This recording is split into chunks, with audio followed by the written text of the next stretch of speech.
Radhe Radhe. Today is Saturday, 23rd November 2024, and we welcome you to this recap video for today's Bhagavad Gita study session. We continue along our journey of chapter 10, and here along with me is Mummy. Radhe Radhe. I'll bring up the screen. As always, we had our recap quiz that was to cover content from two sessions. Last week's content, again, thank you so much to Dalji and Bilji. And in the prior week, when we presented as well, chapter 10, verses 3, 4, and 5. So today's recap quiz covered those three verses.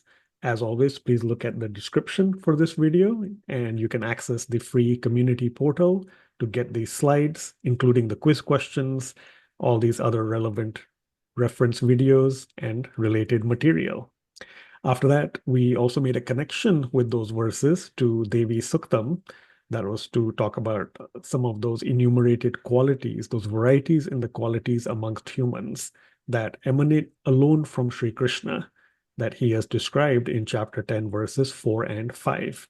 And then we covered today's verses, the new ones, chapter 10, verses 6 and 7. So, racing through the quiz slides, we now get to chapter 10, verse 6. Maharshaya Saptapurve Chatvaro Manavastatha Madbhava Manasa Jata Yesham Loka Imah Prajaha. So, chapter 10, verse 6 has the catchphrase with exclamation 25 kids. Indeed, as we saw in class, we see also all throughout chapter 10, verse 6, and shouldn't really be any surprise to us. We also saw it with the connection to the flyer. Sri Krishna mentions here in chapter 10, verse 6, that there are these 25 specific births from his mind alone. So, right here, 25 births from Sri Krishna's mind, a question to ponder. No kidding, kid pun there. But yes, we have the 7 great sages, the 4 Kumars, and of course, we also learned about the 14 Manus, all from Sri Krishna's mind. So let's take a look at Swamiji's commentary, chapter 10, verse 6 here. Keep the numbers in mind, as Mummy had said, 20 varieties in the qualities of humans, chapter 10, verses 4 and 5. Here, 25 births from Sri Krishna's mind, chapter 10, verse 6. And so those 25 consist of the 7 great sages, the 4 great saints, and the 14 Manus. From there, everyone else descends or is born. So all of us emanate from them. As Swamiji mentions in the commentary, we get a brief genealogical synopsis of the universe that is born of Sri Krishna's. Previously, Sri Krishna had talked about qualities. Now he's talking about elevated personalities.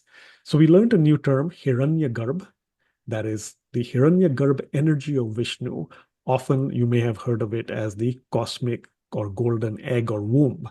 That is from where the entire universe emanates. So this is Hiranyagarbha energy, the form of God that is responsible for administering the material creation. As we mentioned in class, there are a couple of more terms related to this that you may have heard in Swamiji's or Maharajji's lectures. We are almost at the stage to be able to hear those and read them in Swamiji's commentary. So just wait another week or two for those to be unveiled.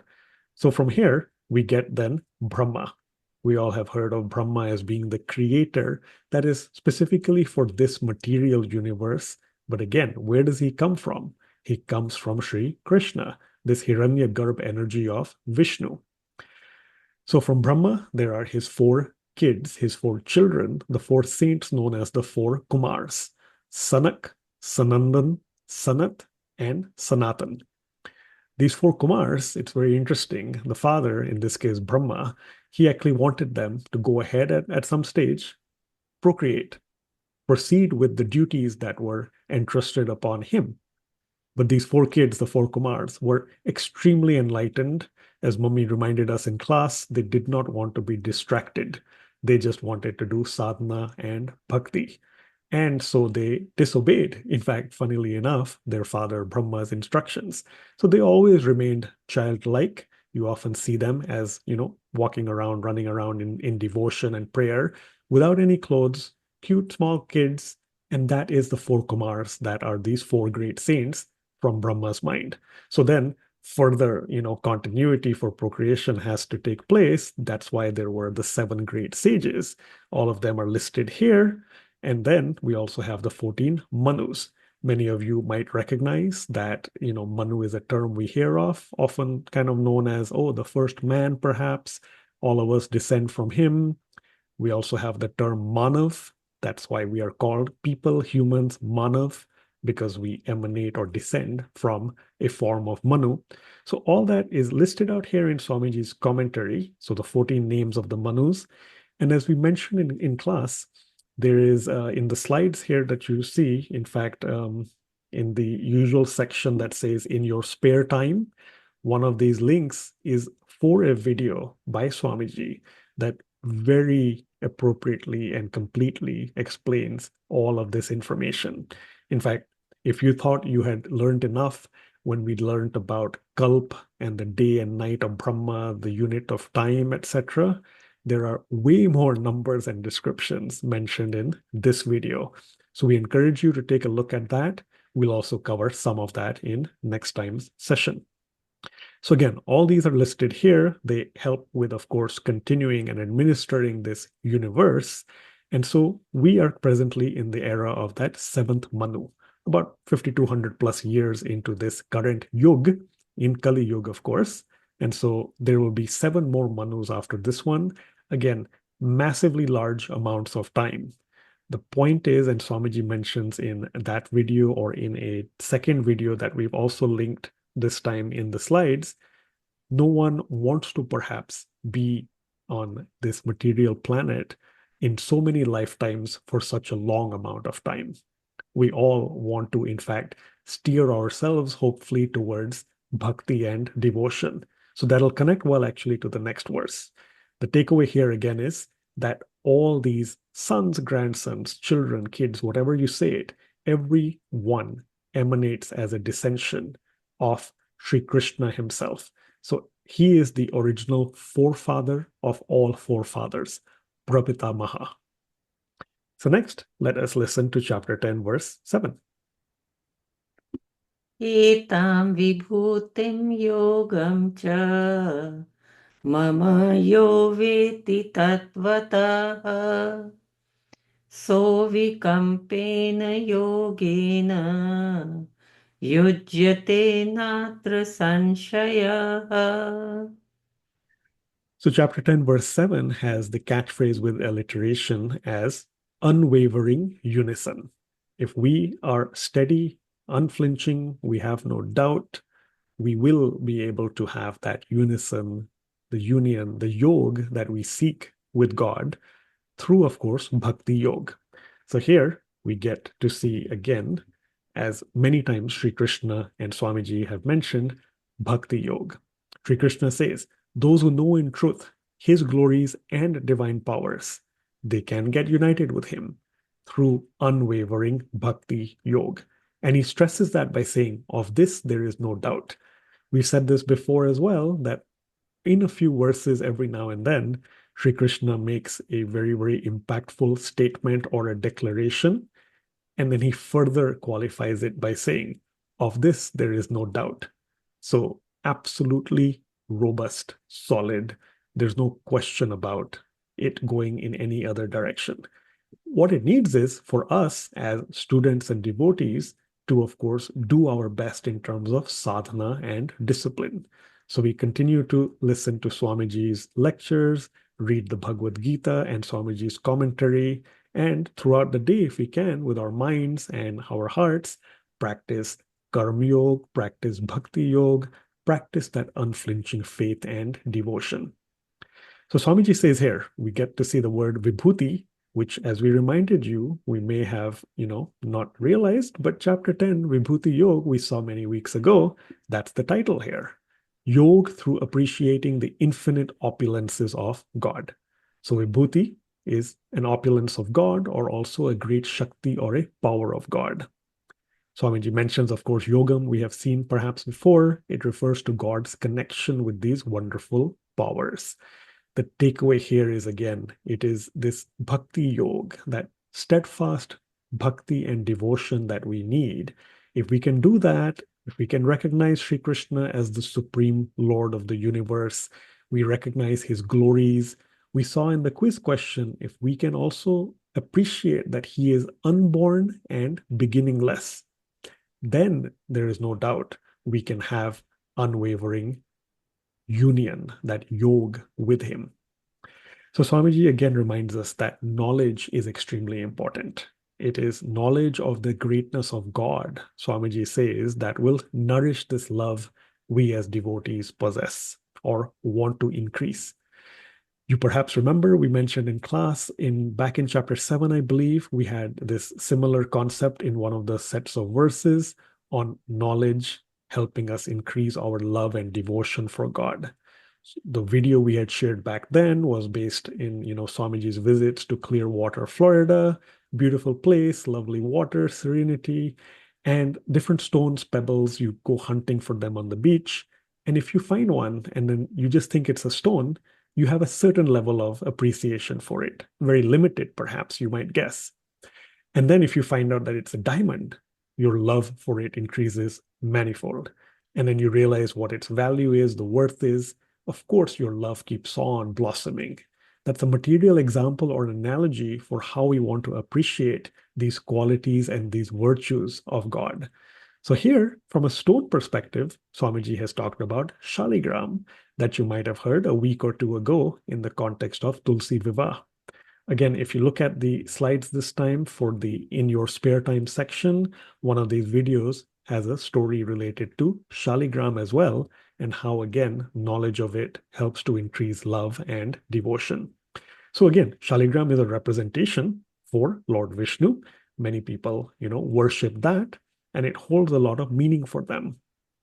If someone recognizes it just as a pebble or a rock or a stone, they may not, of course, have that much appreciation for it. So knowing the qualities of something with that right knowledge, and right knowledge means through the God and Guru's scriptures and teachings. And so with all that, our devotion, our bhakti can keep on evolving and increasing. And as Swamiji says, that boosts our reverence, not just for this stone or shaligram, but for every entity and aspect of God. We want to appreciate these majestic splendors, and that is going to happen through unflinching, unwavering bhakti. Mummy, I'll pass it over to you then for additional comments. Yeah, so thank you, Gagan. Let's look at two important words from verse number 6. That is Mad Bhava. Mad Bhavaha means are born from me. And how they are born? That is Manasa. Manasa means mind. So Sri Krishna here himself is saying that this whole universe started from him, and these 7 great sages, the 4 great saints, and the 14 Manus, they are all born from Sri Krishna's mind. That is how, when God wants to create the universe, he just looks at the Prakriti and then he creates all this. So in this verse, we have understood that 25 great personalities were born from God's own mind. And then later on, the whole procreation was done. We will watch Swamiji's video and we have sent along with this recap video also the link for that video, which you all can watch, where Swamiji explains in great detail this whole Hiranyagarbha energy of Vishnu. Hiranyagarbha is that cosmic womb, and many of us, we have seen that picture of Lord Vishnu where he is lying down, and when he wanted to procreate, a lotus stem came out of his navel, and the lotus flower, and on that Brahma appeared. And that is how Brahmaji became the creator. But the original creator is Shri Krishna. Let's see two words from verse number 7. And those words are very important words. One is avikalpen. Avikalpen means unwavering. And yujyate. Yujyate means becoming united.